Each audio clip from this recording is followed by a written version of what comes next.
மன்னர் story part 1ல் வந்து மன்னர் இறந்து போன மாதிரி காட்டியிருப்போம். இப்போது மன்னர் ஸ்டோரி பார்ட் 1லேருந்து பார்ட் 2 வந்து தொடங்குது. மன்னர் வந்து அதில் இறந்து போயிட்டார் பார்ட் 1ல். ஆனால் அந்த சீடர்கள் எல்லாம் மன்னர் கதவு தட்டி தட்டி பார்க்குறாங்க. மன்னர் ரூம்லேருந்து கதவு திறக்கவே இல்லை. என்னாச்சு ஏதாச்சு தெரியலையே மன்னருக்குன்னு சொல்லிட்டு ரொம்ப பதட்டமாக வந்து ரூமை தட்டி தட்டி பார்த்து கதவெல்லாம் திறந்து தட்டி தட்டி பார்த்து எல்லாம் தேடி பார்க்குறாங்க. மன்னர் கதவு திறக்கிறதில்ல. அதான் மன்னர் இறந்து போயிட்டார்ல, அப்போ எப்படி திறப்பார் அப்படின்னு சொல்லிட்டு கதவெல்லாம் உடச்சி பார்த்துட்டு பின்னாடி தான் தெரியுது மன்னர் அங்கே வந்து மயக்க போட்டு விழுந்துட்டார்னு நினச்சிட்டாங்க. தண்ணி தெளித்து பார்க்குறாங்க. அப்புறம் என்னவோ பண்ணி பார்க்குறாங்க, கால் தைச்சி பார்க்குறாங்க, கை தைச்சி பார்க்குறாங்க. மன்னர் வந்து இளவையில். அப்புறம் நாடி ஒருத்தர் வந்து பிடிச்சி பார்க்குறாரு. மன்னர் இறந்து போனது இப்போ தான் தெரிய வருது. மன்னர் ஏன் திடீர்னு இறந்து போனார், இதுக்கு காரணம் என்ன அப்படின்னு சொல்லும்போது அங்கேருந்து டிரைவர், இந்த குதிரை வண்டி டிரைவர் வந்து சொல்கிறான், மன்னருக்கு வந்து ஜோசிக்கார் இந்த நாளில் இறந்து போயிடுவான்னு சொன்னார்ல, அதே மாதிரி தான் இறந்து போயிட்டார். நம்ம ஜோசிக்காரனை தான் பிடிக்கணும், ஃபஸ்ட்டு ஜோசிக்காரனை பிடிச்சி அவர் விசாரிக்கலாம் அப்படின்போது ஜோசிக்காரனை பிடிச்சி பார்த்தோன்னே நான் சொன்னேன் அப்பயே அவர் இறக்கும்போது, அவர் உயிரோடு இருக்கும்போது 6 மாதத்துக்கு முன்னாடி சொன்னேன் இது மாதிரி ஆகிடும் அப்படின்னு. அவர் நம்பலை, அதே மாதிரி ஆயிடுச்சு.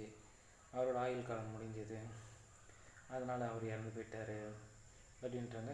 ஒன்றே மன்னரோட ஒய்ஃபு, மன்னரோட தம்பி, அப்புறமா மன்னரோட உறவினர்கள் எல்லாம் வந்து என்னங்க இப்படி எங்களுக்கு தெரியாத போச்சு, இது எங்ககிட்ட மூடி மறைச்சிட்டார் மன்னர், எங்களுக்கு முன்னே சொல்லியிருந்தால் ஏதாச்சும் இது பண்ணியிருக்கலாமே அப்படின்னு மன்னரே தடுக்கிறதுக்காக எவ்வளவோ ட்ரை பண்ணி பார்த்தாரு. இது அவராலேயே தடுக்க முடியல. அப்புறம் சொல்கிறாங்க டிரைவரு, மன்னர் ஏற்கனவே 2 கட்டத்தில் தப்பிச்சார், 3வது வந்து இங்கே வந்து இப்படி பண்ணிட்டார், வீட்டுக்கு வந்து மாட்டிக்கிச்சு, மூச்சு திணறி இறந்து போயிட்டுக்கிறாரு. கதவையாக மூடி ஃபுல்லாக கதவு ஜன்னலாம் மூடினார்னா பாம்புகையும் வந்து நம்மளுக்கு எதாவது அட்டாக் பண்ணிடுமோன்னு சொல்லிட்டு தான் பயந்து அவர் மூடி இது பண்ணிட்டார். உள்ளே மூச்சு அடித்து தான் இறந்துருக்க காரணம், ஒரு சந்து கூட விட மூட சொன்னார், நாங்கள் மூடிட்டோம், அதனால தான் அவர் இறந்துட்டார் அப்படின்னு இவங்க சொல்ல வராங்க. சரி நீங்கள் ஒரு முட்டாள் வேலை பண்ணிட்டீங்களே, மன்னரை கொன்னுட்டீங்க நீங்கன்னு சொல்லிட்டு திட்டுறாங்க மன்னருடைய அண்ணன் தம்பிங்கெல்லாம். சரி ஆக வேண்டிய காரியத்தை பாருன்னு சொல்லிட்டு மன்னரை வந்து அடக்கம் பண்ணிட்டு வராங்க.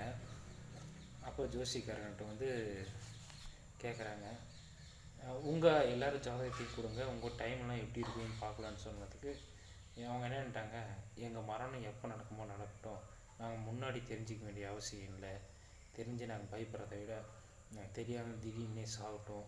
மன்னர் 6 மாதமாக ரொம்ப கவலையில் இருந்தார், நம்ம இப்படி ஆகிடுவோம் அப்படி ஆகிடுவோம்னு சொல்லிட்டு, அதனால் வந்து சாகிறத வந்து முன்னாடியே தெரிஞ்சுக்க நாங்கள் விருப்பப்படலை, அது எப்போ நடக்கட்டுமோ அப்பயே நடக்கட்டும் அப்படின்னு வந்து மன்னரோட சொந்தக்காரங்களாம் ஜோசிக்காரன்ட்ட சொல்லிடுறாங்க.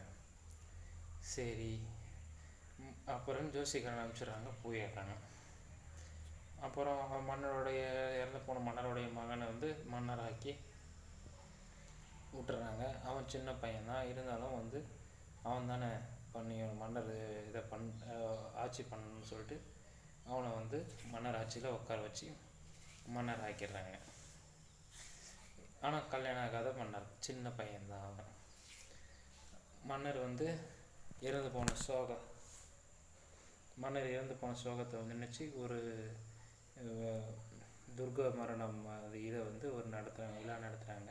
சோகத்தில் எல்லாருக்கும் சாப்பாடெல்லாம் போட்டு ஊரே வந்து சோகத்தில் மூழ்த்துற மாதிரி பண்ணிடுறாங்க. மூழ்த்திட்ட உடனே சரி பார்ட் 3ல் சந்திப்போம். நன்றி, வணக்கம். சப்ஸ்கிரைப் பண்ணுங்கள்.